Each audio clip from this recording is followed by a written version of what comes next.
Bernie Sanders and rape? Oh, my God.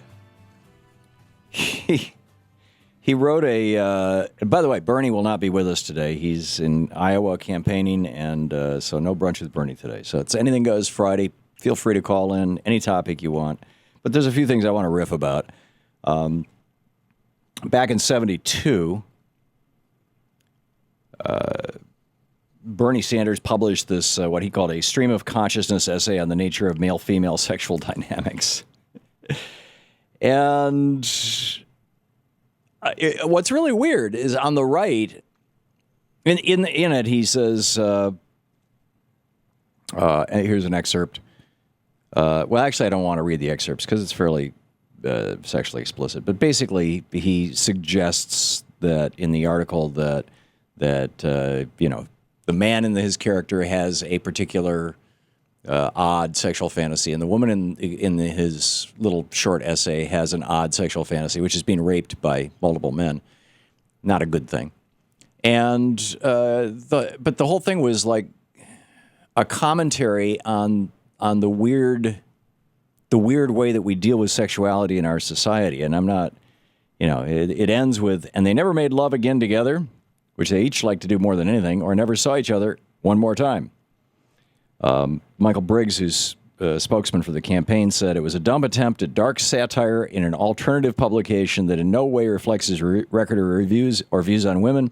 It was intended to attack gender stereotypes of the 70s.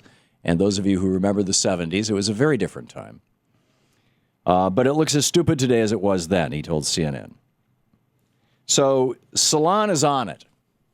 Salon says, okay, we're going to find out what Bernie Sanders thinks about women and rape and all that kind of stuff. We're on this, which is going to lead us, by the way, to Denny Hastert in just a minute. But anyhow, Katie McDonough, writing over at Salon, Bernie Sanders exposed a shocking look at his views on rape and violence against women. Okay, in 2003, he was among 32 co-sponsors of the Prison Rape Elimination Act to establish a zero-tolerance standard for sexual violence in prison. In 2011, he co-sponsored a measure to address the rape kit backlog. His co-author, Dianne Feinstein, said thousands of rape kits sit untested in police storage facilities nationwide. This is lost justice for rape victims. In 2012, he co-sponsored the renewal of the Violence Against Women Act. The Republicans opposed all these things, by the way. Here's how Bernie explained his vote. The act has been extremely successful in Vermont and across the country. While we are reducing the incidence of domestic violence, much more has to be done. Too many girls and women are still suffering from domestic violence and sexual abuse, and that must end. In 2013, he called on the Department of Veterans Affairs to, quote, step up efforts to provide care and benefits for veterans who experience sexual assault in the military so that they can, quote, receive the care and benefits needed to confront the emotional and physical consequences of this horrific experience. In 2014, he voted for New York Senator Kirsten Gillibrand's proposal to move the system of reporting and prosecuting rape in the military outside the chain of command. When that bill failed, Bernie said, and I quote, an estimated 26,000 service members were sexually assaulted in 2012, a 37% increase in just 1 year, according to a recent Department of Defense study. I voted for Senator Gillibrand's bill because it would give servicemen and women an independent route outside the chain of command to report serious crimes, and I am disappointed that it was defeated. I also support a separate measure by Senator Claire McCaskill that includes some important reforms, but remain concerned that it does not go far enough. Victims of rape and sexual assault in the military deserve a fair and independent system outside the chain of command to report these types of crimes.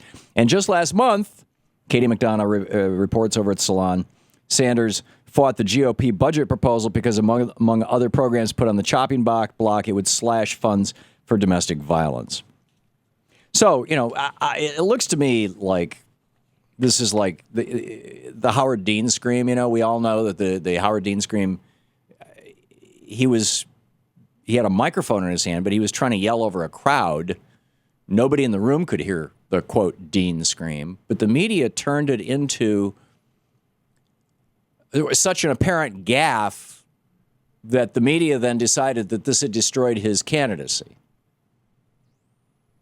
Now, whether the media is going to do this with Bernie or whether they're going to try and just ignore him or what, I don't know. Although the New York Times did a nice piece on him today about how people of his own generation get it because they can remember what America was like before Reaganism.